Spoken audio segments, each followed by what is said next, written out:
ઓછું પણ નથી. સો પહેલા પોઈન્ટમાં ઇન્કમ ટેક્સ, પછી એક્સેલ અને એક્સેલ ને રિલેટેડ આપણા ટૂલ્સ, ત્યાર પછી introduce yourself for increasing our vocabulary in English, and to start with introduction of ourselves we will put that particular subject. શ્યામ જો સમય હશે તો ફ્લોકની ટ્રેનિંગ થોડીક આપણને રિવાઇઝ કરાવડાવશે, પણ that is all depending upon the time. અને જનરલ ક્વેશ્ચન આન્સર કરી આપણે હોમવર્ક આપીશું, જે બધાએ સોમવારે કરીને આપણી સાથે હાજર રહેવાનું. So I think now I will not speak much, and Reena madam will immediately start discussing about the income tax. So this is the link I think which I will open up. બધા ખાલી મને confirm કરજો કે screen તમને દેખાય છે કે નથી દેખાય. હા સર દેખાય છે. ઓકે એવરીબડી દેખાય. કોઈને ના દેખાતો હોય એ મને ખાલી કહેશે, બાકી ઇટ્સ ઓકે. સો હું હવે બધાને મ્યુટ કરું છું અને ખાલી રીના મેડમ અને મારો વોઇસ ને હું ઓન રાખીશ. So everybody just raise your hand if you want to speak or raise any questions. ત્યાં સુધી only Reena madam will speak. Reena madam, please go ahead. Floor is yours.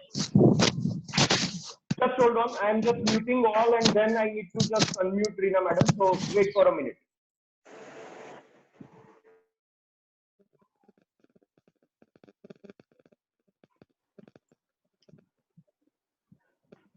Okay. Yes, Reena madam, please go ahead. Hello everyone. આપણે આજે income tax ના slab rate જોઈશું. હવે 1920 financial year ના પહેલા આપણે ઇન્ટ્રોડ્યુસ કરી દઈએ સ્લેબ રેટ. એમાં બેઝિકલી આપણા ગવર્મેન્ટે એજ વાઇઝ બાયફર્કેશન કરેલું છે સ્લેબનું, ઇન્કમ ટેક્સ સ્લેબનું. તો ફર્સ્ટ ઓફ ઓલ એમાં 3 એજ સ્લેબ છે કે up to 60 year, 60 to 80 year, 60 to 80 year are senior citizen, and above 80 years are super senior citizen. So first we will learn about below 60 years of age. Individual who is resident and non-resident are taxable at this slab rate. So from income of rupees 0 to 2.5 lakh. Sorry to interrupt madam, પણ થોડું ગુજરાતી પણ use કરી લેજો વચ્ચે વચ્ચે. આપણી સાથે જે ઓવરઓલ આપણા ગ્રુપ છે એમાં અન્ડરસ્ટેન્ડિંગ આવી જાય એ બહુ વધારે જરૂરી છે, એટલે with English words and sentences use Gujarati as well. Please, thank you. Okay sir. એટલે હમણાં જે આપણે ટેક્સ સ્લેબ જોઈ રહ્યા છે એ એકચ્યુઅલી બિલો 60 યર્સ ના એજ માટે છે. રેસિડેન્ટ ઇન્ડિવિજ્યુઅલ છે, અધરવાઇઝ નોન રેસિડેન્ટ ઇન્ડિવિજ્યુઅલ્સ છે, બધાને આ જ ટેક્સ રેટ એપ્લિકેબલ થશે. તો up to 2.5 lakh there is no income tax. They have not specified, એટલે એ લોકોએ કોઈ પણ રેટ સ્પેસિફાઈ નથી કરેલો. Up to 2.5 lakh our income is exempt, એટલે કશું પણ ટેક્સેબલ નહીં થાય જો 2.5 લાખ સુધીની કોઈની પણ ઇન્કમ હશે તો. અગર એ ઇન્કમ અબાઉ 2.5 લાખ જઈ રહી છે તો 2.5 લાખ to 5 લાખ ત્યાં સુધી they will charge 5% income tax rate. એટલે આપણને 12,500 પે કરવા પડે જો મારી ઇન્કમ અપ ટુ 5 લાખ છે તો. હવે એમાં રિબેટ પણ છે, બટ એ પાર્ટ આપણે પછીથી ઇન્ટ્રોડ્યુસ કરશું. We will explain letter on. પછી બીજો સ્લેબ રેટ છે 5 લાખ ટુ 10 લાખ. 5 લાખ થી 10 લાખ ની ઇન્કમ તમારી 20% ઇન્કમ ટેક્સ રેટ પર કેલ્ક્યુલેટ થશે. એટલે 5 લાખ થી 10 લાખ ની ઇન્કમ સપોઝ એ સ્લેબ થઈ રહ્યો છે 5 લાખ નો, તો એના 20% એટલે 1 લાખ રૂપિયા ટેક્સ ભરવો પડે. અને ઉપર મેડમ આપણે સ્ક્રીન અને તમારી સ્પીચ બંનેમાં થોડો તાલમેલ કરવો પડશે. આઈ થિંક હું તમે આપણી સ્ક્રીન જે મેં શેર કરેલું છે એ ચેક કરી લેજો. Is it correct thing which I have open? હા, લિંક ઓપન કરવી પડશે સર. અત્યારે જે સ્ક્રીન દેખાઈ રહી છે એમાં રેટ્સ નથી. somebody એટલે કોઈને વાંચવા હશે તો. ઓ ના, એટલે મેં સ્ક્રીન જ શેર કરેલો છે પણ okay. So that's what I was asking. Okay, મારામાં તો અત્યારે ખાલી ઓલું જેએસ ના લેટર સિમ્બોલ વાળું જે પેજ છે ને એ દેખાઈ રહ્યું છે. બીજા કોઈને ક્લિયર ટેક્સ ની સ્ક્રીન દેખાઈ રહી હોય તો I don't know. Wait, I will check that. Okay, screen ઉપર કઈ બદલાયું? હા sir. Okay fine. So you are okay, which financial year? નીચે જવું પડશે. Yes, નીચે જવું financial year 1920, right? હા, we are going at financial. Okay, is it correct thing? Yes yes yes. Okay, ma'am. Please now carry on. એટલે તમને screen પર દેખાતું હશે કે લેસ ધેન 60 યર ની એજ છે જેની, એને આપણે અપ ટુ 2.5 લાખ ની ઇન્કમ પર ઝીરો જ છે ટેક્સ. કઈ જ ટેક્સ નહીં ભરવો પડે. 2.5 લાખ થી 5 લાખ સુધીમાં 5% ટેક્સ છે. એટલે એ અમાઉન્ટ આપણે કેલ્ક્યુલેટ કરશું તો ₹12,500 થશે. So if anyone is earning 5 lakh rupees, they have to pay 12,500. પછી 5 lakh થી 10 lakh ના સ્લેબમાં 12,500 જે ઉપરનો ટેક્સ છે એ આપણે એ તો લાગશે જ, પ્લસ 20% ઓફ ઇન્કમ એક્સીડિંગ 5 lakh. એટલે ત્યાં આપણી ઇન્કમ સપોઝ 6 lakhs છે તો મારો 1 lakh ની અમાઉન્ટ પર 20% ટેક્સ લાગશે. એટલે વી have to pay 20,000 additional pay કરવા પડશે આપણે. તમને લોકોને ખ્યાલ આવી રહ્યો છે ને હું સમજાવું છું એમાં? કોઈને પણ કઈ ક્વેરી હોય તો please go head, ask, please ask. પછી 10 લાખ થી ઉપરની જે અમાઉન્ટ છે એના પર ટેક્સ સ્લેબ છે 30%. એટલે ત્યાં આપણું 30% ના ટેક્સ લાગશે. સપોઝ 10 લાખ થી ઉપર મારા છે, સપોઝ 13 લાખ ની ઇન્કમ છે તો 3 લાખ પર 30%, એટલે 90,000 tax additional I have to pay. આ એક આપણા બેઝિક ટેક્સ સ્લેબ થયા up to 60 years of age. So આ જે મેં અત્યારે જે એક્સપ્લેન કર્યું એ કોઈ મને ફરીથી એક્સપ્લેન કરી શકશે? એટલે મને ક્લેરિટી આવે કે તમે બરાબર સમજ્યા છો કે નહીં. મેડમ તમે સિલેક્ટ કરો, હું એને અનમ્યુટ કરું. Riddhi, just a minute.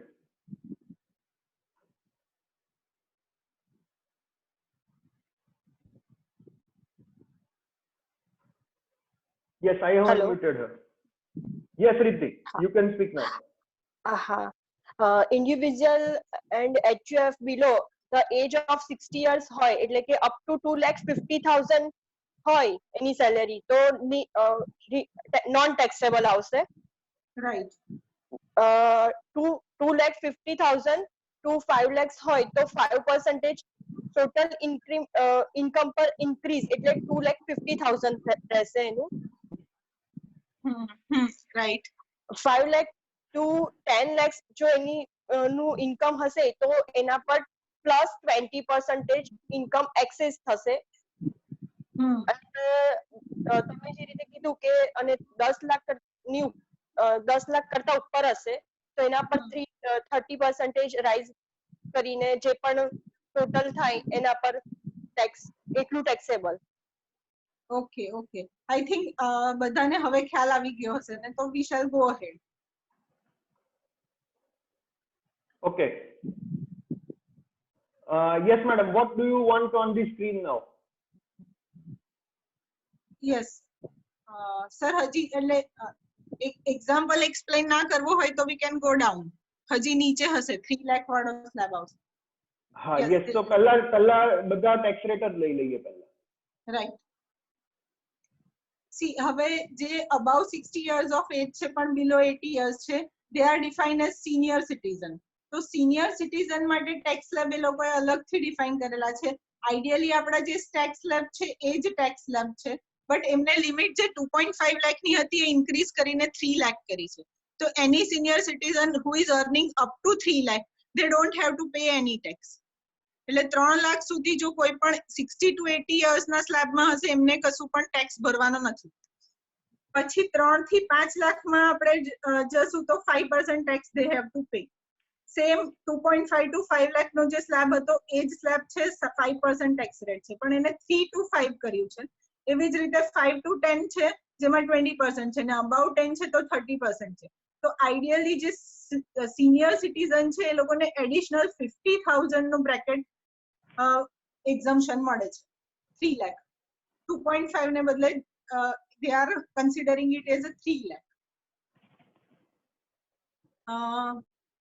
So I think I'm clear now. Anything else? If anybody want to ask. Okay, I need to unmute them to if they have any questions. They are muted. All okay, are muted. Just a minute. So now we will go to super senior citizen. Wait. I have unmuted everybody. You may please ask once again if anybody has issue. So બધાને કઈક confusion છે કે બધું clarity આવી ગઈ છે જે પણ મેં સમજાવ્યું એમાં? Clear. Okay Reena, yes ma'am. આ જે ઉપરના જે એડિશનલ જે છે સાત્વિક પ્લીઝ જરા 60 years લેસ ધેન 60 years માં જે છે ને એમાં જસ્ટ પ્લીઝ ટેક એમાં જે એડિશનલ જે અંદર લખ્યું છે 5% ઓફ જે 5 lakhs to 10 lakhs નો સ્લેબ છે એમાં 125 પ્લસ 20% ઓન એક્સેસ છે તો નીચેમાં એવું નથી જ ને? It is only on 20% exceeding 5 lakhs and then above additional tax is not to be paid ne? Additional tax we have to calculate about 12,500 ઉપર અહીંયા okay હા એક્ઝેક્ટલી નીચે we are નથી already લખ્યું તો calculating હા મેમ હા બસ one time હા વન ટાઈમ ઉપર 12500 હવે નીચેની એને જસ્ટ ક્લેરિફાઈ કરી દોજો ના હા એટલે સિનિયર્સ માટે ઓન્લી ધેટ 5 lakhs ઉપર 20 એવું ક્લેરિફાઈ એવું કરી દો. હા Okay, madam, go ahead. Okay એટલે સિનિયર સિટીઝન માં 3 lakh to 5 lakh માં જે ટેક્સ આવશે એ જ આવશે. આપણો 12,500 જે ફિક્સ છે એ નથી ક્યાંય. હા એક્ઝેક્ટલી. ઓકે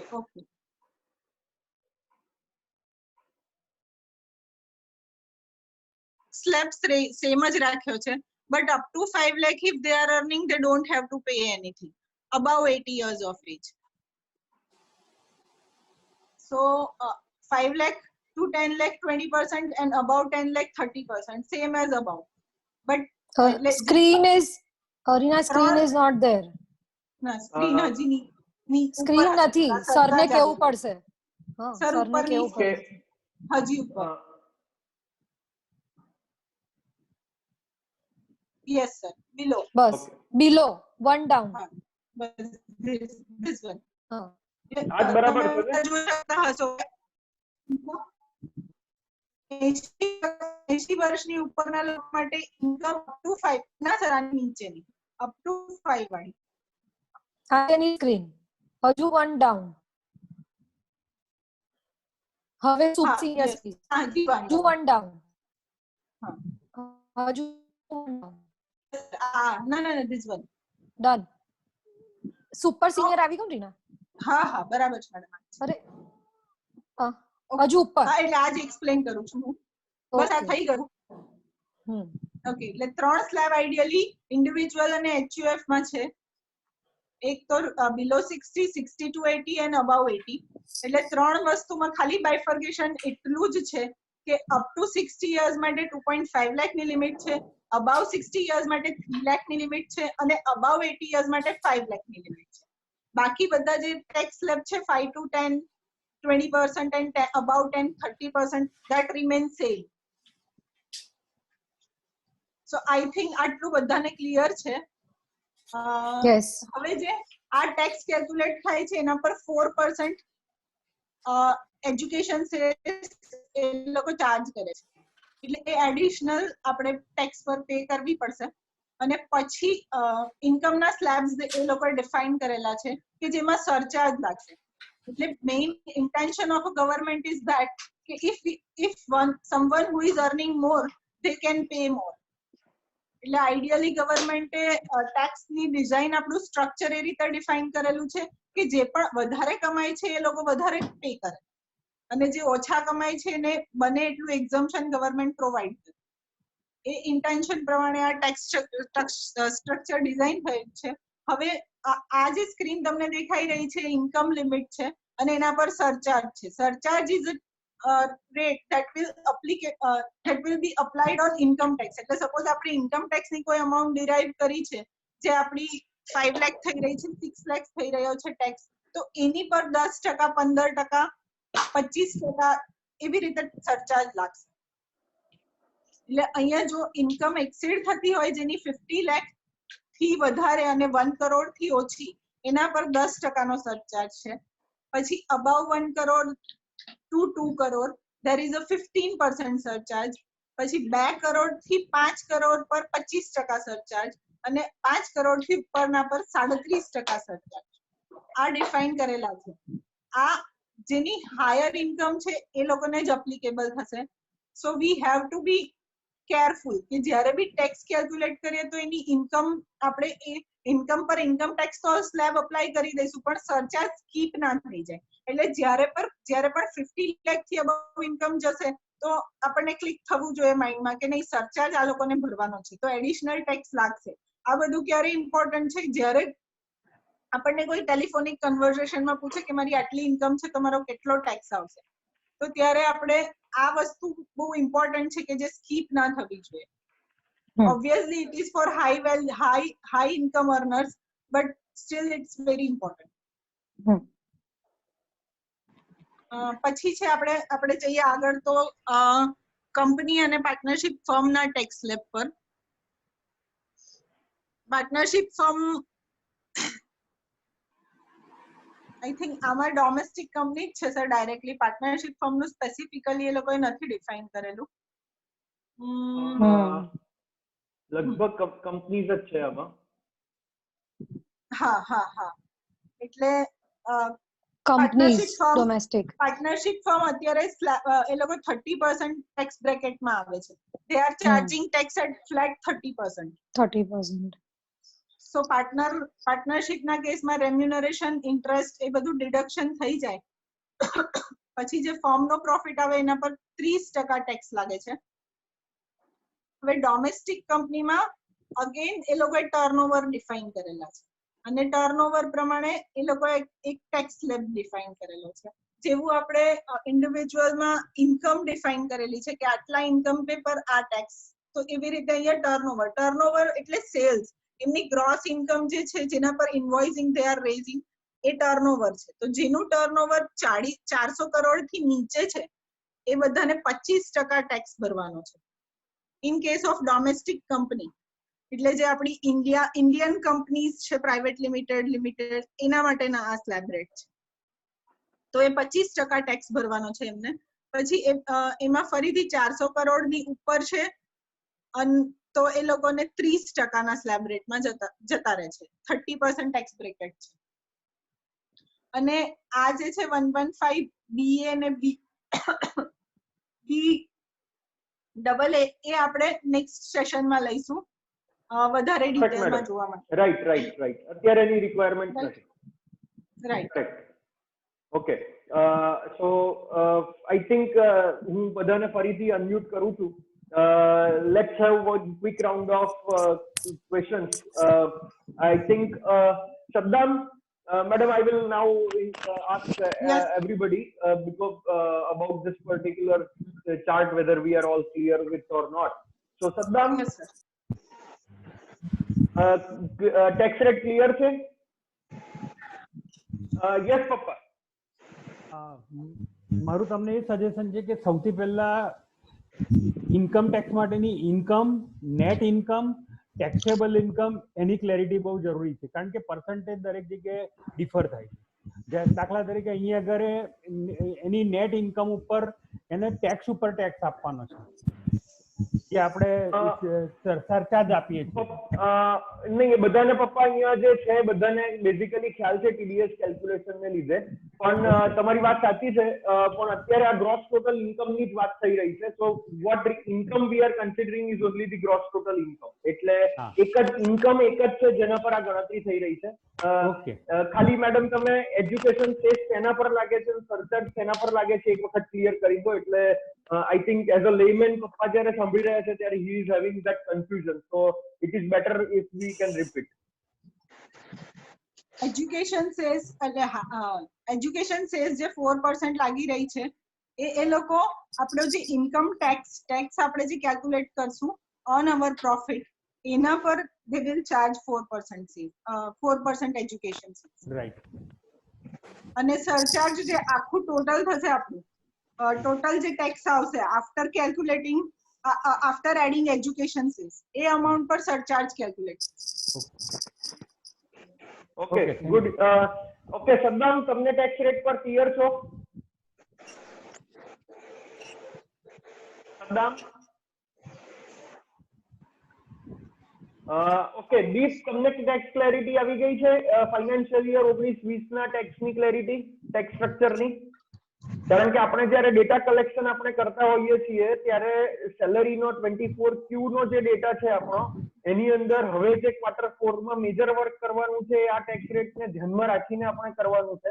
એટલે ડેટા કલેક્શન માટે કોઈ પણ સાહેબ, કોઈ પણ અધિકારી, કોઈ પણ વ્યક્તિ આપણને ટેક્સ રેટ કયો સ્લેબમાં છું, કયો ટેક્સ મને લાગે છે, કેટલો લાગે છે, કેટલા ટકા લાગે છે, આવા સામાન્ય સવાલો આપણને ગમે ત્યારે આપણી કાને પટકાય તો હું પૂછીને કહું એવો જવાબ આપવા કરતા આપણે તરત ઓન ધી સ્પોટ 2 જ મિનિટમાં ગણતરી કરીને આપી શકીએ, એના માટે આપણે બધાએ તૈયાર થવાનું છે ને તૈયાર રહેવાનું છે. તો દીપ, તમને દીપ છે કે નથી? દીપ દરવાજા સુધી લીવ થઈ ગયો. ઓકે, સદ્દામ તમે ક્લિયર છો? હા સર, એકદમ ક્લિયર. એકદમ ક્લિયર? ઓકે, શ્યામ તમારી ક્લેરિટી થઈ ગઈ છે? કન્ફ્યુઝન હોય તો આપણે કોઈ એક એક્ઝામ્પલ જોઈ લઈએ સર, મોર ક્લેરિટી માટે. Only single example. હા, ઓકે. પંકજભાઈ તમારે ક્લેરિટી થઈ ગઈ છે? હા સર. Okay okay okay. અને Suresh? Suresh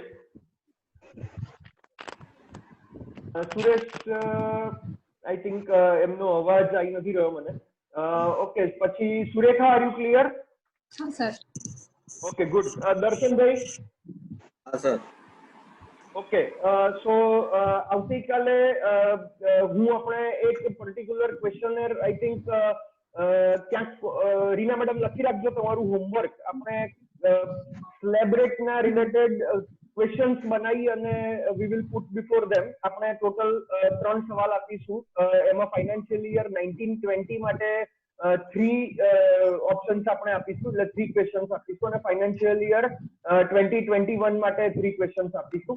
So after this session you please prepare those questions અને પછી we will discuss કે કેવી રીતે એક્ઝામ આપણે લઈશું, અને એ આપણે સોમવારે મળીશું. પહેલા બધાના એમાં આન્સર સબમિટ થઈ જવા જોઈએ. Okay, fine, very good. I think હું જસ્ટ સમઅપ કરી દઉં. ફાઇનાન્શિયલ યર 19-20 કે જેના માટે આપણે Q4 નું TDS નું રિટર્ન ભરવું પડશે, ખાસ કરીને ગોધરાના સ્ટાફ.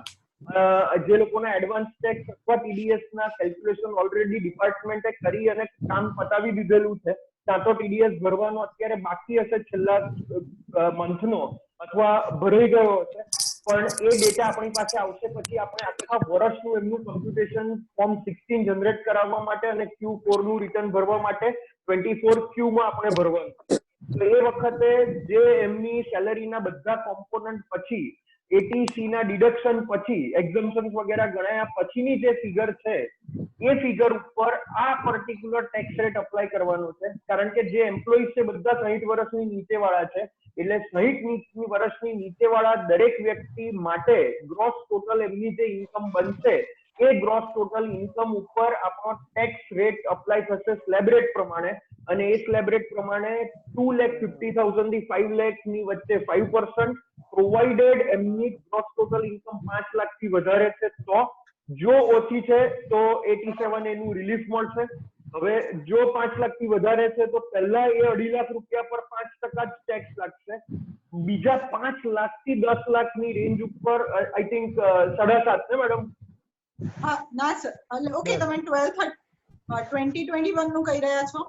ના, ગયા ફાઇનાન્શિયલ યર 19-20 20%. સો 5 લાખ થી 10 લાખ ની વચ્ચે ઇટ વિલ બી 20%, અને 10 લાખ થી 3 ઓનવર્ડ્સ ની ઉપર 30% ટેક્સ રાખશે, પ્લસ એના પર 4% એજ્યુકેશન સેસ લાગશે, ઇરરિસ્પેક્ટિવ ઓફ એમનો કેટલું પણ ટેક્સ ની અંદર એ ટોટલ ઇન્કમ કેટલી પણ છે. 4% education cess in any case લાગવાની છે.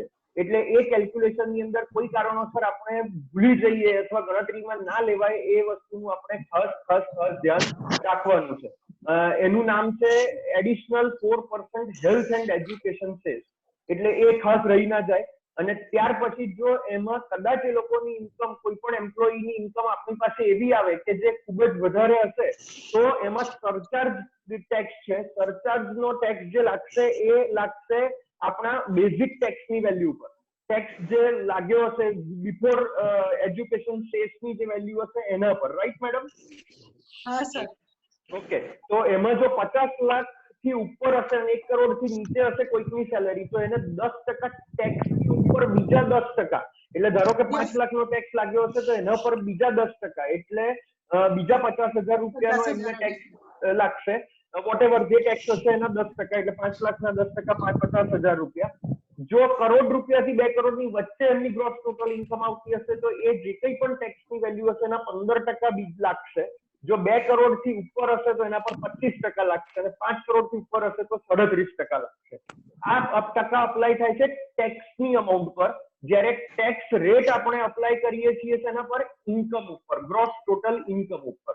Okay, I think madam now you can go for financial year 2021. Yes sir. But sir, I think agar if we are planning to give them examples, so we should refer rebate also. હા, તો હવે તમે consider કરી લો rebate financial year 2021 માટે. હા, financial year 1920 માં કોઈની પણ સેલરી 5 લાખ થી ઓછી છે, ગ્રોસ ટોટલ ઇન્કમ આફ્ટર એની ડિડક્શન એક્ઝમ્પશન બધું થઈને 5 લાખ થી ઓછી છે, તો ગવર્મેન્ટ કોઈ પણ ટેક્સ લગાવતી નથી. Ideally we cannot use the word લગાવતી નથી. એ લોકો તો એમનો તો ડિફાઇન ચાર્જ છે 2.5 to 5 સુધી, પણ they are giving rebate. Rebate એટલે એ લોકો એટલું ટેક્સ નું એક્ઝમ્પશન આપણને આપે છે એડિશનલ. એટલે અત્યારે 2.5 લાખ ટુ 5 લાખ પર જે પણ ટેક્સ લાગે છે 12,500, 12,500 ગવર્મેન્ટ બેર કરશે. ઇન્ડિવિજ્યુઅલ જેની ઇન્કમ બિલો 5 લાખ છે, they don't have to pay anything. I think sorry to interrupt, I request all of you to mute, કારણ કે હું અહીંથી તમને બધાને મ્યુટ નથી કરી શકી રહ્યો somehow. I don't know why.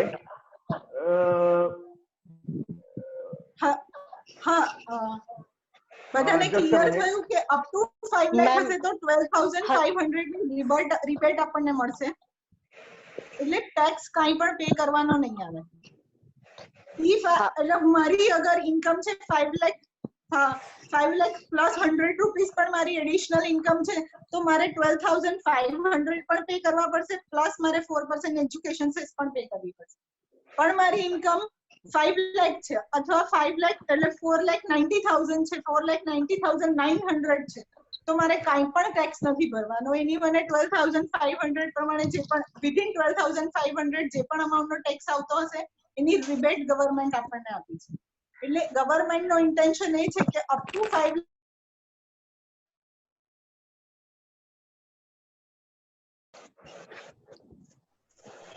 તો હવે બધા ક્લિયર છે કે કાંઈ કન્ફ્યુઝન?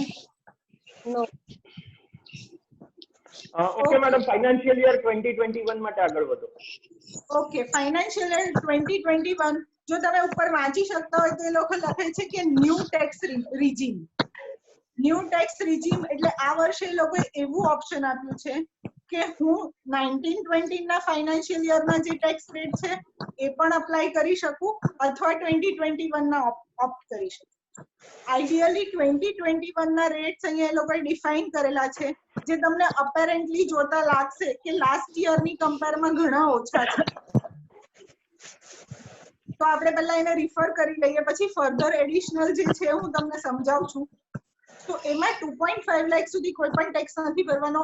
એ વસ્તુ બંનેમાં સેમ છે, 1920 અને કરંટ 2021. 2.5 લાખ ટુ 5 લાખ 5% છે. આ સ્લેબ પણ સેમ છે જે લાસ્ટમાં હતો. પછી 5 ટુ 7 લાખ એ લોકોએ ડિફાઇન કર્યો છે 10%, જ્યારે આપણા લાસ્ટમાં હતો 5 ટુ 10 20%. અહીંયા 2.5 લાખ ના સ્લેબ થી ઇન્ક્રીમેન્ટ આપ્યું છે અને 5% નો ટેક્સ બ્રેકેટ વધાર્યો છે. તમે ઓબ્ઝર્વ કરી શકતા હશો કે 5 થી 7.5 સુધી 10% છે, પછી 7.5 થી 10 સુધી 15% છે, 10 થી 12.5 સુધી 20% છે. એટલે જ્યારે 10 અબાઉ જઈએ છે ત્યારે 20% ના બ્રેકેટમાં આવીએ છીએ. સો આઈડિયલી અપેરેન્ટલી જોતા we will opt for this, કારણ કે મને અપેરેન્ટલી દેખાઈ રહ્યું છે કે મારા ટેક્સ રેટ ઓછા છે. પેલામાં 5 થી 10% માં 20% નો સ્લેબ જાય છે, જ્યારે અહીં 5 થી 10% માં તો 20% માં સ્લેબમાં આવતા જ નથી આપણે, 10 અને 15% નો સ્લેબ છે. અબાઉટ 10% 20% છે, જ્યારે જૂનામાં અબાઉટ 30% છે. So apparently we will go for this new tax regime, but what is એટલે એ લોકોએ શું મૂક્યું છે આમાં, તો એમાં એ લોકોએ 70% જેટલા ટેક્સ ડિડક્શન છે જે ડિસઅલાઉ કર્યા છે. એટલે આપણે અગર આ સ્કીમ ઓપ્ટ કરી રહ્યા છે તો મારું હાઉસ રેન્ટ અલાવન્સ, મારું લીવ ટ્રાવેલ અલાવન્સ, પછી જે આપણે હાઉસ નો ઇન્ટરેસ્ટ નો બેનિફિટ, એપીસી ના ડિડક્શન, એ બધા એ લોકોએ કાઢી નાખ્યા છે.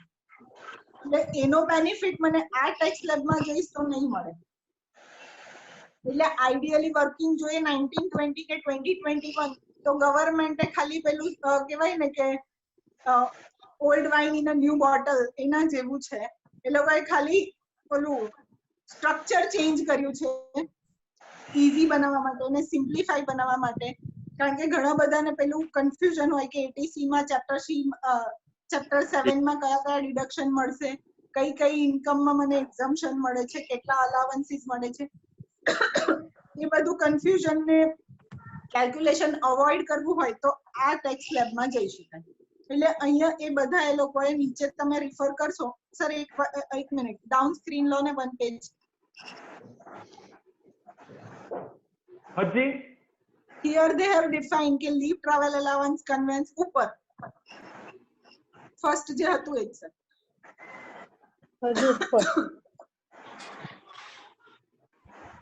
સર જે ટેક્સ સ્ટ્રક્ચર છે ને એની નીચેનું 2021 નું ટેક્સ સ્ટ્રક્ચર છે એની એક્ઝેક્ટલી નીચેનું પેજ.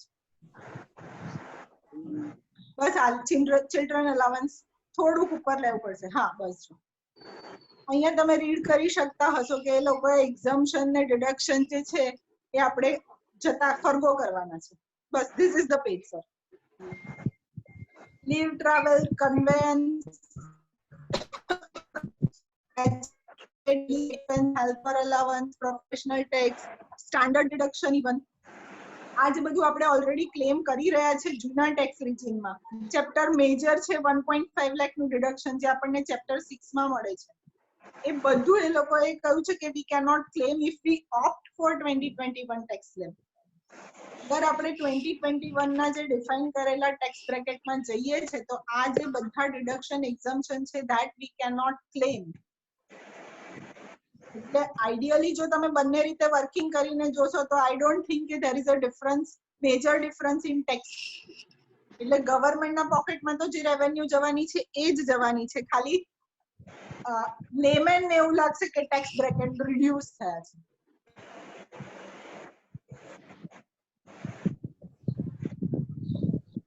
ઓકે સો હવે ફર્ધર આપણે ફાઇનાન્શિયલ યર ઓકે કોઈ example madam do you want to explain?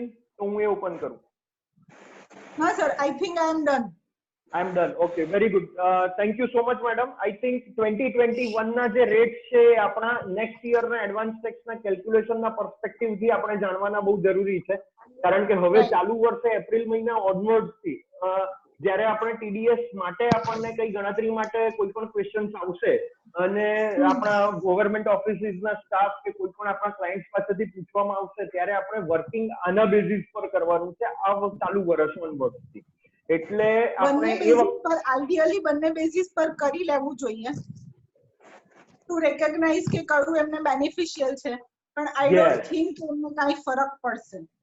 Correct. So now questions આપણા સરકારી કોઈ પણ ગવર્મેન્ટના અધિકારીઓ પાસેથી આપણને ક્વેશ્ચન્સ કેવા આવશે હવે કે હું જૂની સ્કીમ ઓપ્ટ કરું કે નવી સ્કીમમાં જઉં, એવા ક્વેશ્ચનનો જવાબ આપણે કેવી રીતે આપીશું? તો એ જવાબ આપણે કોઈ અધ્ધરતા કોઈએ આપવાનો નથી.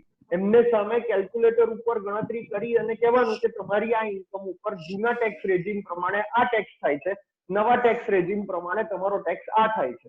સો અંડર ધીસ પર્ટિક્યુલર સિનેરિયો તમારે એમને ફિગર્સ એમના હાથમાં આપી અને ડિસિઝન સામેથી લેવડાવવાનું છે.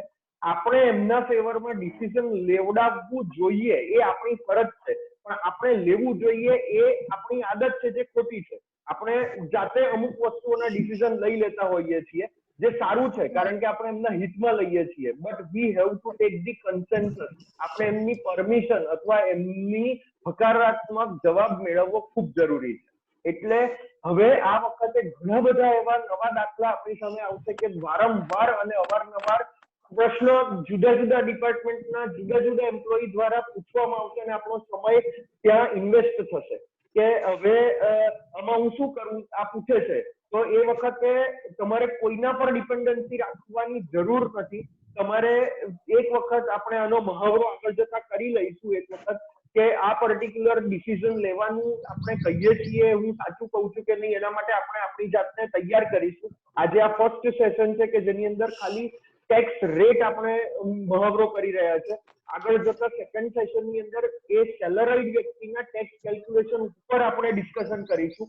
એટલે આપણા ગવર્મેન્ટ ઓફિસના 24Q ના રિટર્ન માટે કોઈ પણ એમ્પ્લોયીના ડેટા સાથે અથવા કોઈ પણ અધિકારીના ડેટા સાથે જ્યારે કોઈ ક્વેશ્ચન આવે ત્યારે ઓફિસની ડિપેન્ડન્સી આપણા અહીંયા ભેગા થયેલા કોઈ સ્ટાફની આગળ જતા નહીં રહે, એની આપણે ખાસ અત્યારે ડિસ્કશન એ હેતુથી કરી રહ્યા છીએ. We have to be all well equipped. અસ્ત્ર વગરના હજમ જેવી આપણી પરિસ્થિતિ થવી જોઈએ નહીં. આપણી પાસે એકદમ 100% મજબૂતાઈથી with correct calculation and knowledge આપણે રિપ્રેઝન્ટ થવાનું છે. તમે કોઈ બીજા ગમે તેવા ઓર્ગેનાઇઝેશનમાં નથી, તમે જેએસ અસાઇનમેન્ટમાં શ્વેતા સાથે કંપની સાથે જોડાયેલા છો, તો તમારે નોલેજ વાઇઝ ખૂબ ઇક્વિપ્ડ રહેવાનું છે. અને કોઈ પણ જગ્યાએ તમને કોઈ પણ પ્રકારના પ્રશ્નો ઉભા થાય તો ઇમિડિયેટલી કન્સર્ન્ડ તમારી રિપોર્ટિંગ ઓથોરિટીને રેઝ કરો, ત્યાંથી સોલ્યુશન લો, અને જો ત્યાંથી ના મળે તો આગળ એમને કહો કે આગળથી બીજું સોલ્યુશન મેળવી આપો. પણ at any cost anyhow કોઈ પણ નોલેજને રિલેટેડ ક્વેશ્ચનનું સોલ્યુશન વિધિન 24 અવર્સ થઈ જવું જોઈએ. Okay, thank you so much madam. I think we are through with the yes. one thing I would like to add કે આ જે ટેક્સ રિઝાઇમ છે, ન્યૂ ટેક્સ રિઝાઇમ, એમાં individual can opt and opt out. એમની પાસે ઓપ્શન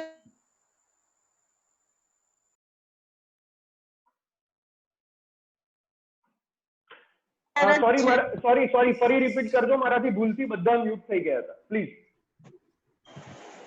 ન્યૂ ટેક્સ રિઝાઇમ જે આવી એટલે અત્યારે 2021 ના જે નવા ટેક્સ સ્લેબ આપણે રિફર કર્યા એમાં અત્યારે આપણું એક્ઝિસ્ટિંગ જે છે એમાં બે ઓપ્શન છે કે જૂનું ઓપ્ટ કરો અથવા નવું ઓપ્ટ કરો. એ ઓપ્શન કરંટ યરમાં સપોઝ આપણે જૂનું ઓપ્ટ કરીએ છીએ કાં તો નવું સપોઝ નવું ઓપ્ટ કરીએ છીએ, પણ ઇન્ડિવિડ્યુઅલના કેસમાં નેક્સ્ટ યર એને જૂનામાં ઓપ્શન લેવું છે તો પોસિબલ છે. બિઝનેસ કેસમાં એ લોકોએ વન ટાઈમ જ ચાલુ કર્યું છે કે વન ટાઈમ સ્વિચ ઓવર કરી શકે બિઝનેસના કેસમાં. જ્યારે ઇન્ડિવિડ્યુઅલ જે છે, જે સેલેરીડ પર્સન છે, they can switch over at any time. Correct, right. Okay, all of you please got it? Yes sir. Okay, very good, very good, very good. Just hold on. Done, sir.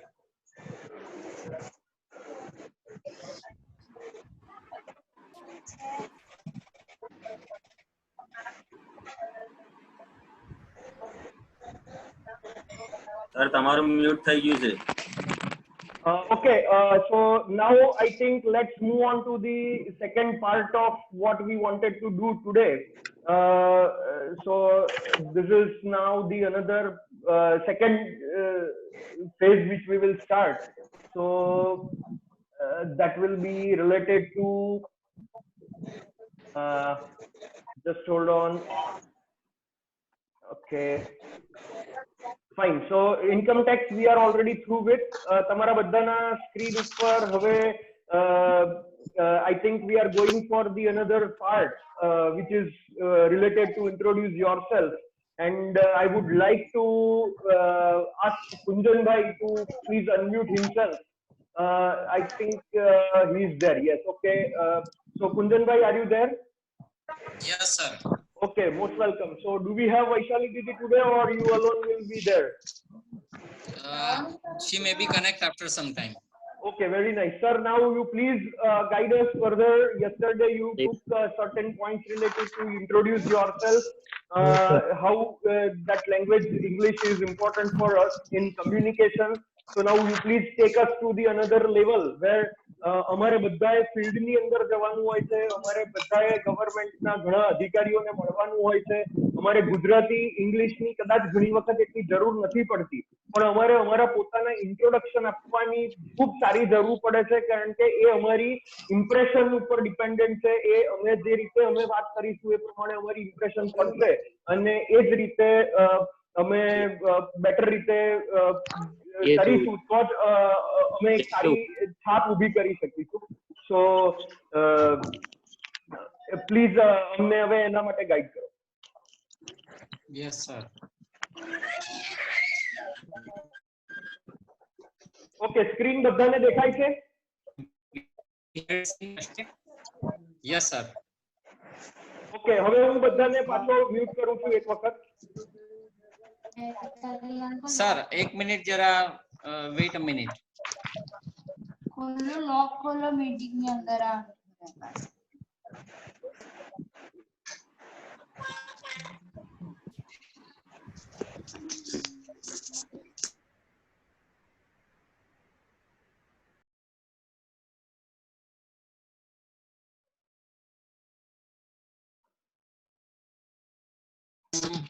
Okay, sir. So Yes, sir. let us start. Yes, you may start, please. Yes, yes, sir. Yesterday we had seen some of the points of the introduction of ourselves. તમારા So camera પરથી today, હાથ લઈ લેવો પડશે. yes, sir. Today we have to discuss about the professional introduction. What we have to do when we are going some professional introduction of ourselves. So some of the points showing in the screen which we are seeing today. So we are starting from sorry, I forgot the thankful to Mr. Satvik yesterday because we have a short of time. So I would like to thank Mr. Satvik Shah to wonderful creative web like today, and we request Satvik ji to follow the more session like this in a once in a year if we have a time. Sure. Yes, so we can start from a professional introduction. So there are many points we have to discuss when we are going to some professional introduction today. So one of the points we are starting from state your purpose. So whenever we go for a interview or introduction, so we have to state our purpose. So what is the purpose of our introductions? So first of all, clear our motive, the clear purpose of our introduction. What purpose we have to go for the introduction. So we must clear this, the purpose of introduction. A second thing, control your body language. The body language is very important for any introduction because it states our confidence, our comfortability to go for an introduction. So it is very clear, and be calm and be confident whenever you go for your introduction. Third point is going, explain why you are valuable. So whenever you go to introduction, explain your why you are valuable and why you are here, and explain your organization or explain yourself as a valuable person of your organization. So it is very important thing to introduce yourself. The fourth point is briefly highlight the best quality of your organization. You must highlight the quality of our organization, when you came from, and why your organization is very important for you, and what is your role in your organization. So it is very clear, and the impression of you and your organization stated from this point. So it is very important point to highlight the quality of your organization. The another point is try to attach yourself as an important contributor for a same quality. Whenever you introduce yourself, so it is very important to contribute yourself as a quality member of your organization, which you have stated why you are important and why you are important contributor to your organization. So how you attach to your organization and what is important contribution you go for. Another point is brief about services we render. So in this point you have to show your services which your organizations different types of services as discussed yesterday. I am from engineering, and I stated different activities of my, if I talk about my organization, there are many services like machine parts, we are profile cutting manufacturers, we can see later these examples, but the brief about your services which are also an important factor to a professional introduction. So as a profession, the main quality of your services you have to describe.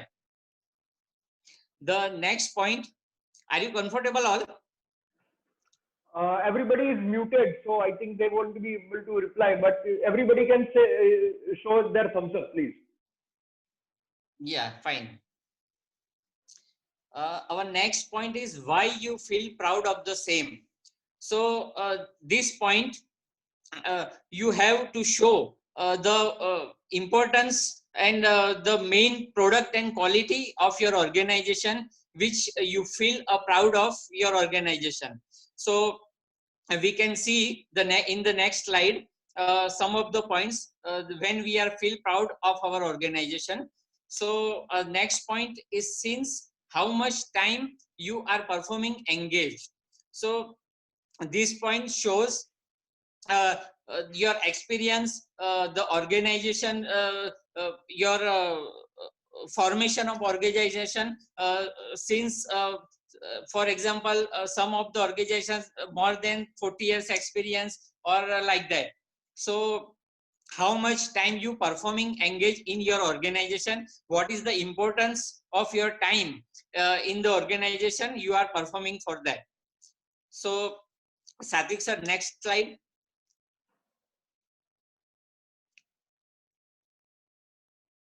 Yes, this is an introduction of myself. As a general introduction, we have total 3 type of introduction. General introduction, where when we are introduce someone who is the co-worker, and when you are introduced to other person as a professional. So there are 3 types of introduction we are showing today. The first example is introducing myself as in a general. So we are starting from the name, and sometimes we have to which purpose of introduction you are gave from. The name is very important. Sometimes we have to use our full name in some of the introduction. So we are starting from the name. My name is Kunjan Patel. So it is stated your name. I am a business owner of a Profiles and Industries, which stated my firm name, and when I am belonging from, engage in a manufacturing and profile cutting process. So which is stated our firm is in manufacturing sector, and what is the service rendered in my organization. So manufacturing and profile cutting process belonging to steel industries. So it is mainly from steel industries.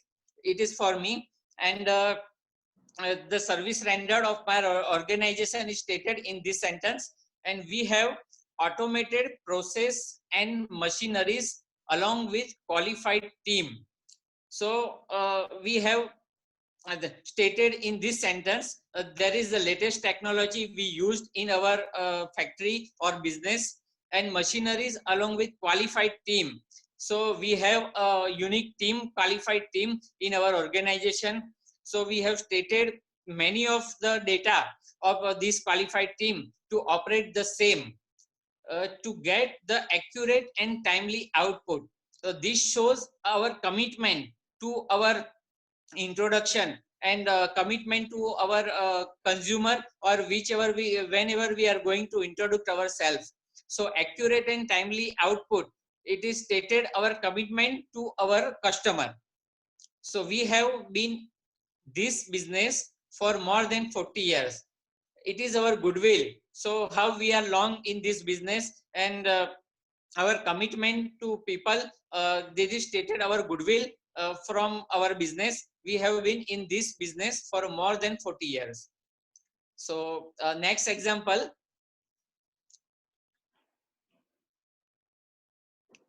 Sir, next slide. Yes, number 2. Reaching out to a new client. Whenever we are reaching to our new client, we have to show some quality of our business as well as our importance in our business or organization, and what is our contribution, and we have stated our importance and quality of our work in this example. So I read this example again. Reaching out to a new client. My name is Kunjan Patel. I am a business owner of a Profiles and Industries engaged in a manufacturing and profile cutting process. So this is stated our name and our business activities, our business name, when we are came from. A manufacturing activity is the same thing, what our service renders to our customers, and our unique identity of our company. To steel industry and very enthusiastic and majorly contributing to increase the scale of business. So this sentence, majorly contributing to increase the scale. So we are always looking forward to our quality to our customers, and always increase our quality to many of customers, to satisfy our customers, to they are the very comfortable and the quality product in this organization. Though this shows our quality and always increasing our commitment to a product and services when is rendered to ourselves. So we provide a profile cutting of steel plates to various industries involved in manufacturing. So this sentence stated when we are supply our company to different types of sectors. You can say that like in accounting, you can ask for that. We are render services in many industries like pharmaceutical, engineering, and like that. So in for me, this is a machine manufacturing and allied industries. So when my material is used for, so this is stated our different type of use of material, which is using them as a mold and dies. So we have automated process and machineries along with qualified team to operate the same. So as we are discussed in the last point, we have a automated process that is a unique thing and quality which we have in my organization, and with a qualified team which understand your need and problem very clearly. So this sentence is stated our commitment for the same, get the accurate and timely output. So we are always committed our best of quality, and we are a timely output to you, so you are very comfortable and you are at the right place. So this is very important to asking the person when we are introduce ourselves. We have been in this business for 40 years, committed to the best performance and services. So we are always looking forward our commitment and our goodwill. Our performance and services always best for you, and you are at the right place. So this is example 2, how we are introduce ourselves as a new client. So there are different introduction, and the third one introduction is also there. Satvik sir, next. Yes, this is the third example. Introducing yourself to a new core worker. So many times you have to introducing yourself as a new co-worker when you are going to some a new organization or somewhere there which are don't know our co-worker. So the same thing, my name is Kunjan Patel, and I introduce myself as the leader of our organization. This is stated a leadership of our organization, which is very firm and capable leadership in our organization to continuously lubricate the operation. So, which are always stated, the continuously lubricate means the solving, they are capable to solving all our problems in the organization and operations to increase a scalability of our organization for you to take it to the next level. So we are always looking forward to a something new and innovative for you, to our best of quality of our work and our services to our organization. So we are always looking forward to the next level. I am always looking forward to increase the scale of the business with your 100% qualitative output. So in this sentence, we are always looking forward 100% qualitative output to you and expect accountability, means reliability and comfortability. We are responsible person. So we are giving you a best performance for our satisfaction.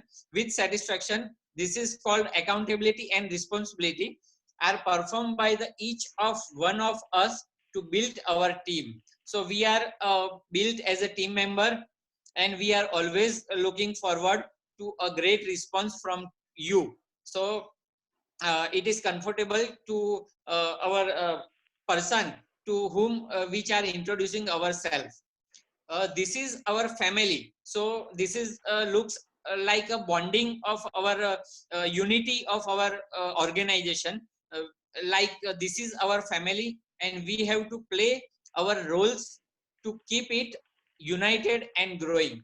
This shows our bonding of our organization, and we are growing as a family, and we are always holding hand with each other and always play a unique role from you to satisfy your needs and all this. So keep it united and growing. So this is the third example of our introducing yourself. So we are introducing these three type of example, and I expect tomorrow we can see this. Satvik sir, you can screenshot of this and homework for tomorrow. Yes, definitely. Homework will be given to everybody. It is there, and actually that homework itself will give us all us a chance to really prepare ourselves in best way, that how we should really introduce ourselves when we are meeting any of our clients, even when we are talking to peers. So that particular presentation of representing ourselves should be definitely perfect and synchronized and kind of similar. When anybody of the staff or anybody of our family introduces our company or firm to any platform, so that introduction has to be similar, and simultaneously it has to be very perfect, so that first impression creates the last impression. So first impression is the last impression. So based on that, it has to be very nice. So I will thank you so much for your introduction in three different patterns, Kunjan bhai. It is really a remarkable effort by you that you have given your introduction in three different patterns, and thank you so much for that. I think it makes a lot of sense for us, because if we are introducing ourselves as an organization or ourselves only, that where we are working, in which company we are working, so we should be well prepared for that.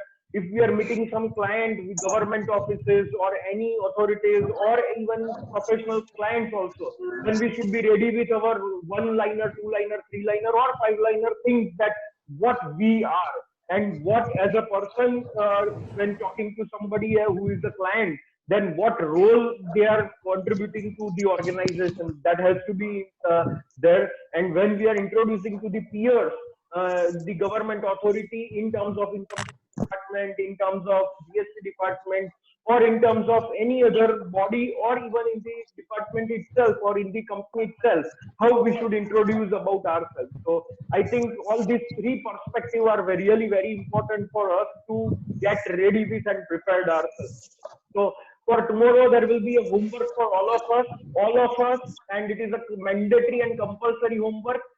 We should prepare our answer in all these three formats.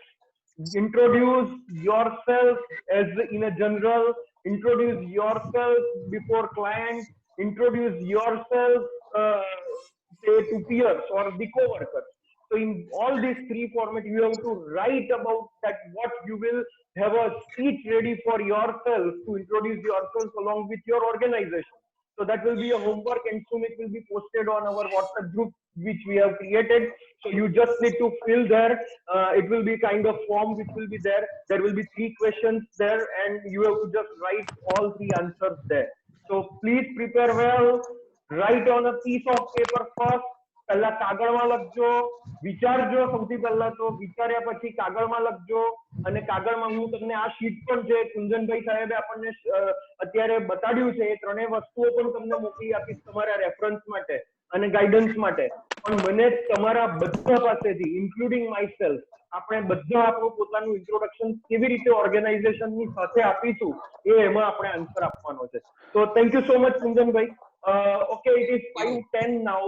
આપણે 4 થી 5 નો time રાખ્યો હતો, પણ જો બધાની સંમતિ હોય તો બીજું 10-15 મિનિટ આપણે એક્સેલ ઉપર કામ કરવું છે કરી લઈએ. પણ it is all everybody is ready.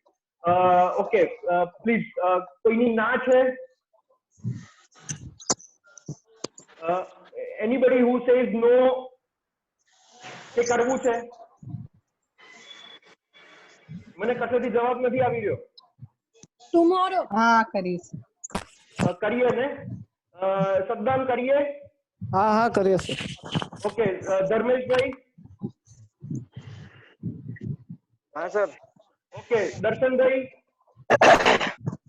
Okay, આપણે in short we are doing it. Pankaj भाई કરીએ ને? हाँ हाँ. Okay, Riddhi, are you ready? Very important because this is related to Excel અને આપણે બધા માટે ખૂબ જરૂરી છે. So who except Shweta, I think everybody can participate. So I don't mind if she leaves because already she is knowing about it. No worries. But I think I request everybody to please keep continue and get your 100% concentration here. So that we can learn something today. Already 2 things we have learned: taxation, rate structure. That also I will give you a homework for, and with 3 questions Reena madam will prepare, and we will post. We have another homework and learning related to introduction, and now Excel. So Dharmesh bhai, shall I just open that file for you? Darshan bhai and Dharmesh bhai, are you ready? Yes sir. Very good, very good, very good. Just a minute. Give me a moment, please.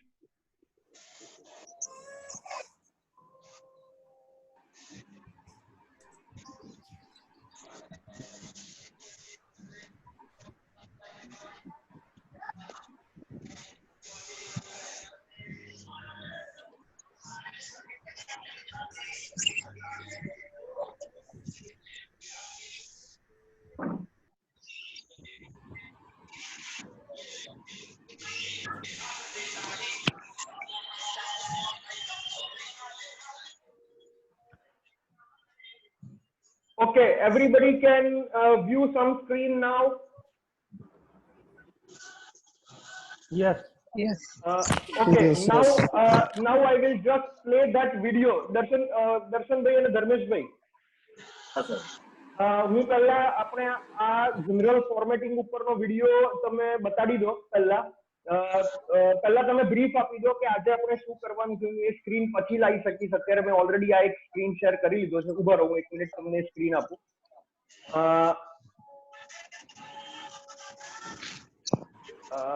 Okay okay okay, બીજી screen નથી add કરી શકતો. So first of all, there are 3. Dharmesh ભાઈ તમે જ agenda જણાવો બધાને. ધર્મેશ ભાઈ અને દર્શન ભાઈ.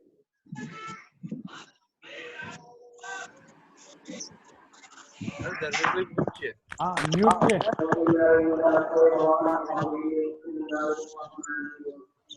ધર્મેશભાઈ મ્યુટ છો? હા, ધર્મેશભાઈ અનમ્યુટ નથી થઈ રહ્યા. સંભવ એક જ મિનિટ.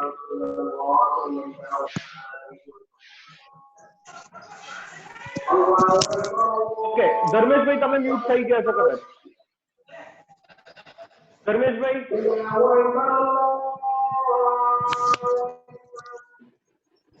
ધર્મેશભાઈ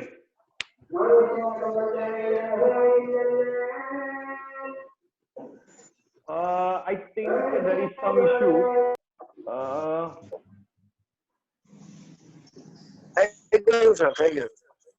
થઈ ગયું? હા, થઈ ગયું. ઓકે, આપણે જેને ત્યાં અત્યારે આપણે અવાજ આવતો હોય બીજો એ બધા પ્લીઝ મ્યુટ કરી લેજો. Okay, fine. સો દર્શનભાઈ અને ધર્મેશભાઈ પ્લીઝ ઇન્ટ્રોડક્શન આપી અને ફટાફટ તમારું બ્રીફ આપી દો આજે આપણે શું કરવાનું. આજે આપણે ફોર્મેટ્સ ઉપર જોઈશું, જેમાં નંબર ફોર્મેટ છે, ટેક્સ્ટ ફોર્મેટ છે, પર્સન્ટેજ છે, ડેટ નું ફોર્મેટ છે, જનરલ ફોર્મેટ છે. એ પહેલા પણ આપણે ગઈકાલે જે જોયું હતું ગોલ સીક, બરાબર છે, ગોલ સીક ઉપર આપણે થોડું રેફર કરી લઈએ કે જેમાં આપણે ગોલ સીક એક્ઝામ્પલ સાથે જોયું હતું, જે દર્શનભાઈ બતાવ્યું હતું. આપણે એક્ઝામ્પલ એવું હતું કે સબ્જેક્ટ હતા કંઈક, એમાં માર્ક્સ આપેલા હતા અને એક માર્ક્સ ની સબ્જેક્ટ ની એક્ઝામ બાકી હતી જેના માર્ક્સ આપણે ટાર્ગેટ કરવાનો હતો. તેમાં ટાર્ગેટ રિઝલ્ટ માટે ફોર્મ્યુલા યુઝ થાય છે કે જેમાં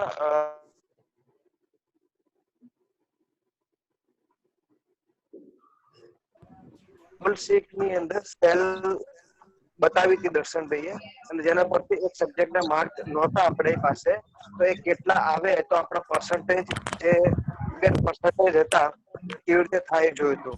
બીજું આપણે જોયું હતું રિમૂવ ડુપ્લિકેટ્સ, જેમાં એક જ શીટ હતું જેમાં ઘણા બધા એમ્પ્લોઈઝ ના નામ લખ્યા હતા, એના ડેઝિગ્નેશન લખ્યા હતા, એના સેલરીઝ લખ્યા હતા, એમાં અમુક રિપીટ્સ થતા હતા. તો એ કેવી રીતે આપણે ઇઝીલી કરી શકીએ તો એ આપણને ગઈકાલે જણાવ્યું હતું. જેમાં હોમ ટેબમાં જઈને કન્ડિશનલ ફોર્મેટિંગમાં જઈને હાઇલાઇટ જે એ આપણને કલર બતાવ્યા હતા એ સિલેક્ટ કરીએ તો આપણને એ જે રિપીટ થતા નામ હતા અને જેમના ડેઝિગ્નેશન હતા, જેમના સેલરી હતા, એ હાઇલાઇટ થઈ ગયા.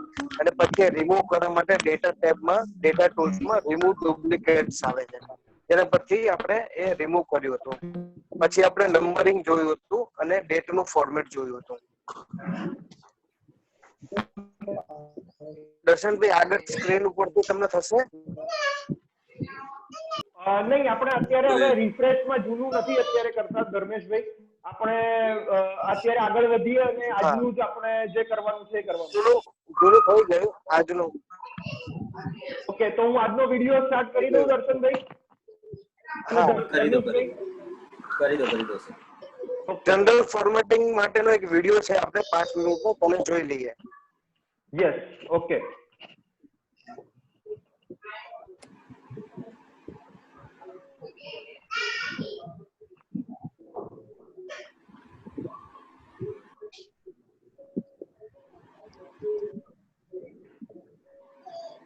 ઓકે, અવાજ આવે છે કે નહીં એ ખાસ કહેજો મને.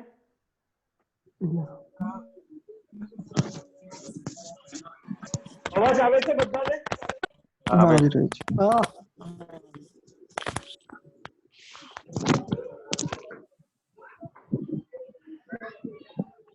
આ એક પર્ટિક્યુલર ટેબલ છે. એ ટેબલ ની અંદર આવું જનરલ ઇન્ફોર્મેશન લખેલી છે, તારીખ વાઇઝ કોઈકની વેટ, ચેસ્ટ, વેસ્ટ, હિપ્સ ને બધા મેઝરમેન્ટ લખેલા છે. અને આ ફિટનેસ પ્રોગ્રેસ નો કોઈક એક જણનો કોઈકનો ચાર્ટ છે. It is just a information. આ કોઈકનો માહિતી નથી, આ જનરલ માહિતી શીખવા માટેનો ખાલી ડેટા છે. આ એક્સેલ માં આટલો ડેટા અવેલેબલ હોય તો એને પ્રોપરલી પ્રેઝન્ટેબલ ફોર્મેટિંગ કેવી રીતે કરી શકાય એના માટેનો આ વિડીયો છે.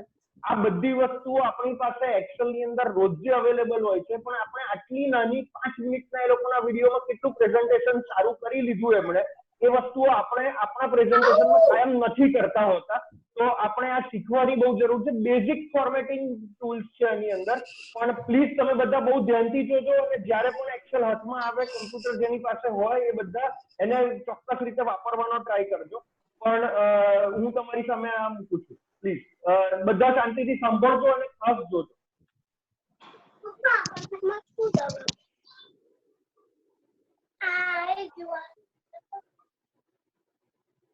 સર આનો સાઉન્ડ એનો નથી આવતો. ઓકે, તમે જે બોલો છો ને એ સંભળાય છે, પણ આનું નથી સંભળાતું. ઓકે,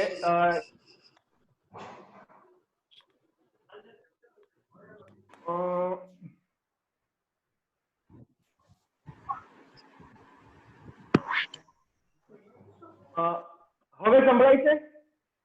ના ના સંભળાય છે? ના, પહેલી વાર કર્યું હતું ત્યારે સંભળાય, આજે નથી સંભળાતું અત્યારે.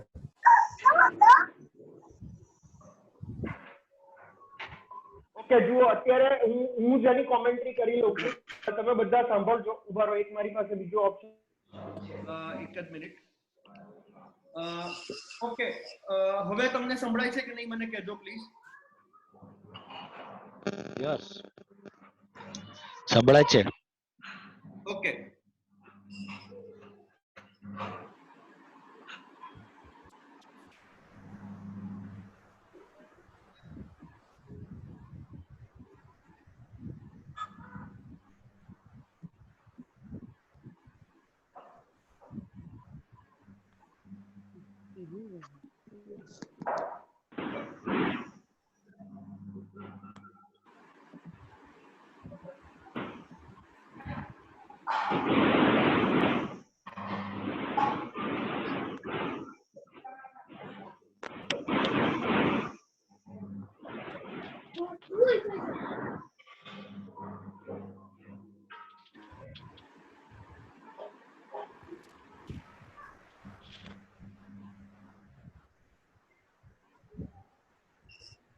વિડીયોનો સાઉન્ડ નથી આવતો સર. વિડીયોનો સાઉન્ડ તો ક્યારનો એક તો પૂછું છું. ના ના નથી આવતો. ના ના નથી આવતો. ઓકે, ચાલો કઈ વાત ફરીથી પોસ્ટ. હું એ જ પૂછતો હતો કે અવાજ આવે છે કે નથી આવતો. ઓકે, ટૂંકમાં તમે બધા ઓબ્ઝર્વ કરો કે કેવી રીતે આપણે આ જે સ્ક્રીન ઉપર બધા ઓપ્શન્સ કેવા અપ્લાય કરી રહ્યા છે. જે આપણા નોર્મલ એક્સેલના જ ઓપ્શન્સ છે બધા, જેમણે પહેલા ટાઇટલ કર્યું. હવે આ ટેબલની અંદર જુઓ કેવી રીતે કલરફુલ અને ટેબલ બનાવી દીધું. It is just a simple format. પહેલા એ પર્ટિક્યુલર ટેબલને સિલેક્ટ કરી લીધું. સિલેક્ટ કરીને બોર્ડર્સને અત્યારે જુઓ સિલેક્ટ કરી રહ્યા છે. બોર્ડર્સમાં સિલેક્ટ કર્યા પછી એ પહેલા ટોપ બોર્ડર કરે છે અથવા એને ડાર્ક અને થીક બોર્ડર કરે છે, અને લાઇનના કલરને પણ કેવી રીતે સિલેક્ટ કરી શકાય એ અત્યારે અહીંયા બતાડે છે. બોર્ડર્સમાં જુઓ કેટલા બધા ઓપ્શન્સ છે. ઓલ બોર્ડર કરશે એટલે બધી જગ્યાએ બધા જ આપણે ટેબલ ડ્રો થઈ જશે એપ્રોપ્રિએટલી. હવે એ આપણે એના અલાઇનમેન્ટ સેટિંગ કરી રહ્યા છે કે ડેટા વચ્ચે દેખાવો જોઈએ, સેલની અંદર જમણી બાજુ દેખાવું જોઈએ કે લેફ્ટ દેખાવું જોઈએ, અને એ રો ની અંદર આડી લીટીને ધ્યાનમાં રાખીએ તો વચ્ચે દેખાવો જોઈએ, ઉપર દેખાવો જોઈએ કે સાઈડ પર દેખાવો જોઈએ. જે પહેલા ડેટા હતો અને અત્યારે હતો, જુઓ કેટલો ઇમ્પ્રુવ થતો જાય છે જોવા માટે આપણી પાસે. સો હવે આ ડેટ જે છે લખેલી એ કેવી રીતે જુઓ, આ ડેટ આપણને સમજ નથી પડતી. MMDDYY હશે, DDMMYY હશે. અત્યારે જુઓ એ ડેટના ઓપ્શનમાં જાય છે, ત્યાંથી ડેટના ફોર્મેટના ઓપ્શનમાં જઈએ અને લોંગ ડેટ સિલેક્ટ કરી તો બે સાથે તારીખ આવી ગઈ અહીંયા. પર્ટિક્યુલરલી આ પર્સન્ટેજમાં ડેટા હતો એમનો, એ પર્સન્ટેજનો ડેટા જુઓ અત્યારે આપણે 0.259 લખેલો હતો. જો પર્સન્ટેજ સિલેક્ટ કરી લીધું એમણે તો એપ્રોપ્રિએટલી ડેટા દેખાવા માંડ્યો. સો તમે વિચાર કરો કે આપણી પાસે જ્યારે શરૂઆત કરી ત્યારે આ શીટ કેવી દેખાતી હતી આપણને, અને અત્યારે આ જ્યારે રો ડેટા હતી ત્યારે કેવી દેખાતી હતી, અને જ્યારે ફાઇનલ શીટ એમની કન્ક્લુડ થઈ ગઈ, ખાલી 3 મિનિટનું કામ એમણે કર્યું અને ફાઇનલ થઈ ગઈ તો કેવી દેખાય. So presentation makes lot of difference.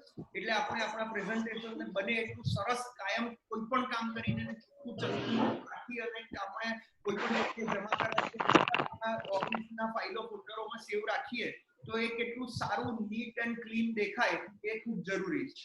So I think આ વિડીયો બતાવવાનું કારણ એ જ હતું કે આપણા હોમ બટન ની અંદર રહેલા ઓપ્શન્સ વાપરીને જ 2-3 મિનિટની અંદર જ એક સામાન્ય ટેબલમાં પડેલી માહિતી કેટલી અટ્રેક્ટિવ થઈ ગઈ. તો એ આપણે કાયમ રૂટીન ની અંદર એનો ઉપયોગ કરતા છીએ એવું આપણે પ્રેક્ટિસ કરવું જોઈએ. ઓકે, સો હવે આઈ થિંક આપણે નેક્સ્ટ પર્ટિક્યુલર વસ્તુ પર જઈએ. આઈ થિંક હવે દર્શનભાઈ અરે ધર્મેશભાઈ અથવા દર્શનભાઈએ પોતાનો સ્ક્રીન શેર કરવો પડશે. દર્શન એક જણ શેર કરો અને કન્ટિન્યુ કરો, કારણ કે આપણો નેક્સ્ટ એજન્ડા જે છે એ ફોર્મેટિંગ તમે પ્રેક્ટિકલી અમને કરીને બતાડો કે તમે એમાં શું શીખવાડવા માંગો. ધર્મેશભાઈ. દર્શનભાઈ બોલો. તમારું પેલું સ્ક્રીન આવે છે? કેમેરા તો નથી ચાલતો, પણ સ્ક્રીન જોઈ લો, કદાચ સ્ક્રીન શેર થઈ જશે. સ્ક્રીન શેર કરો દર્શનભાઈ.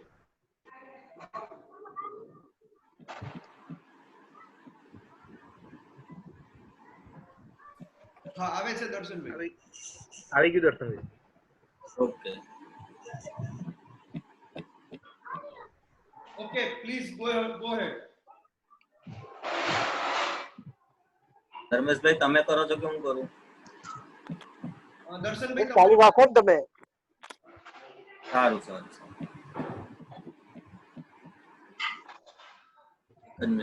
કોઈને પણ કઈ ક્વેરી હોય તો વચ્ચે જ પૂછી લેજો, મેં બધાને અનમ્યુટ જ રાખેલા છે.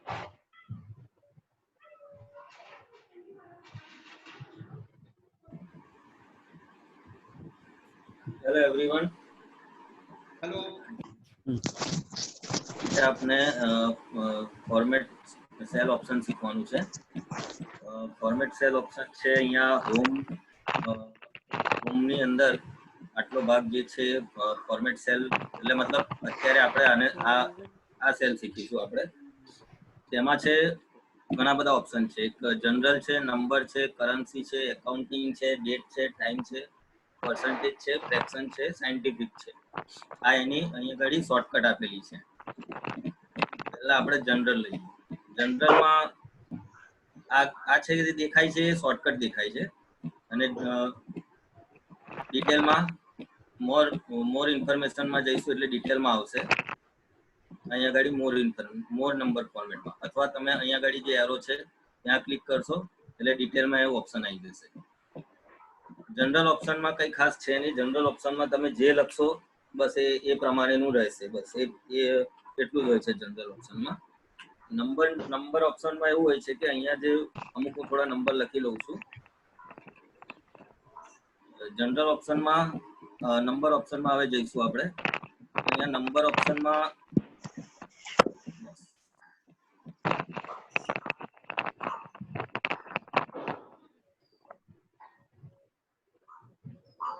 ચાર સંખ્યા લખી છે મેં. પ્લસમાં પણ છે. લખી દેજો પ્લીઝ. શું સર? 0. ઓકે.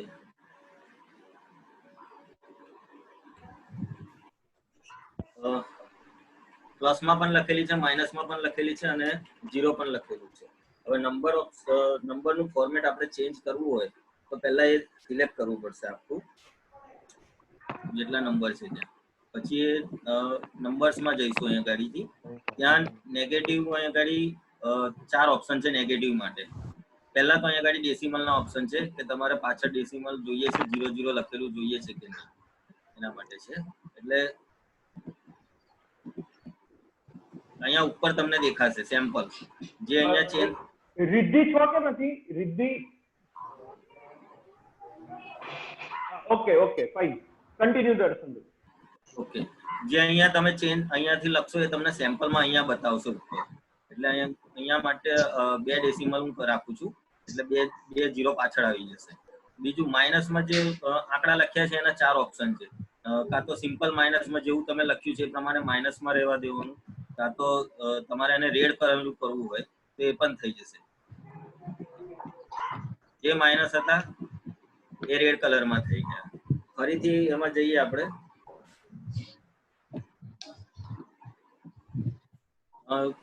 તમારા કૌંસમાં લેવા હોય માઇનસ વાળા કલર વગર તો એ અહીંયાથી થઈ જશે.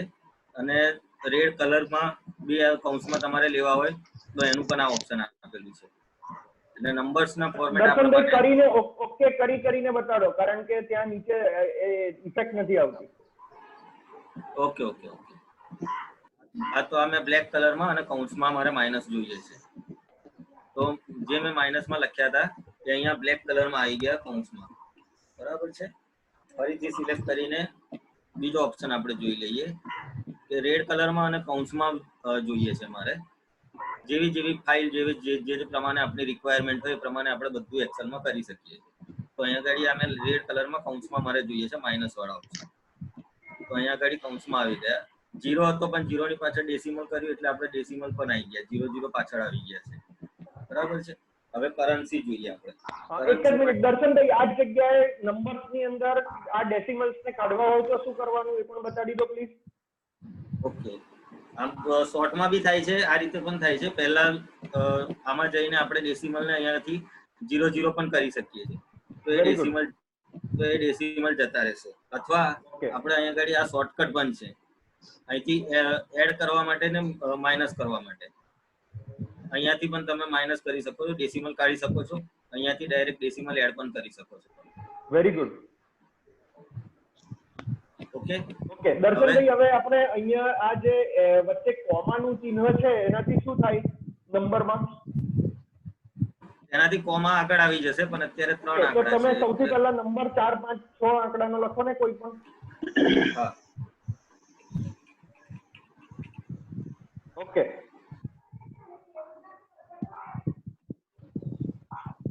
ઓકે. ફોર્મેટ સેલમાં આવી ગયું. કોમા કરવાથી આપણે કોમાની ઇફેક્ટ આવી જાય છે.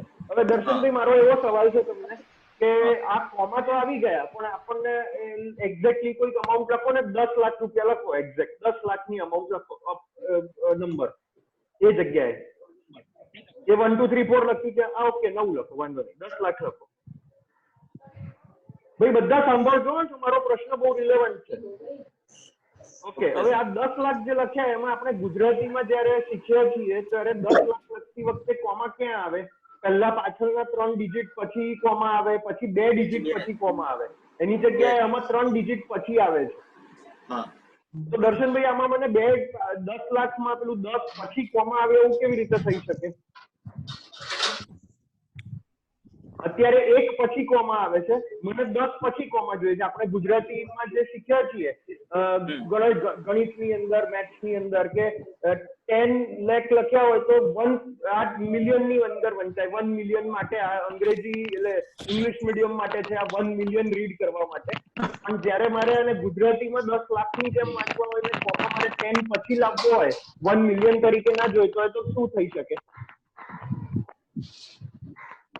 તમને ખ્યાલ છે કે તમે ચેક કરો છો? હું ચેક કરું છું સર. ઓકે, ચલો આ બધાનું હોમવર્ક છે, કારણ કે મને પણ નથી ખબર. દર્શનભાઈ, હા સર, બરાબર સર એકાઉન્ટિંગમાં આવશે? નહીં, અકાઉન્ટિંગમાં પણ નથી આવતું. એ કરી જુઓ, કદાચ આવતું હોય તો, પણ મને એ કરતા નથી આવડતું. તો જેને પણ આવડે પ્લીઝ ટ્રાય કરો અને મને એનો કાલે જવાબ આપજો. દર્શનભાઈ, તમે આગળ વધી શકો. કરન્સીમાં આપણે આવીએ. તો કરન્સી માટે બી હું થોડા નંબર લખી લઉં. સાત્વિકભાઈ, હાજી પંકજભાઈ. હા, હું હવે કાલે જોઈન કરીશ. Okay okay Pankajbhai. Okay okay, હા, થેન્ક યુ. હા, ચલો. ભાઈ, બધાને બાકીના જે પાર્ટિસિપન્ટ છે કન્ટિન્યુ રાખવું છે કે પછી કરવું છે?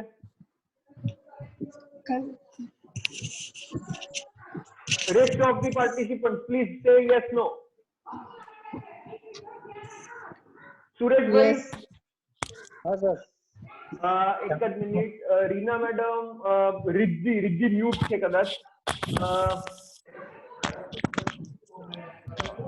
ઓકે, રિદ્ધિ છે કે પછી કરીએ? સર કાલે જ રાખીએ. કાલે રાખીએ.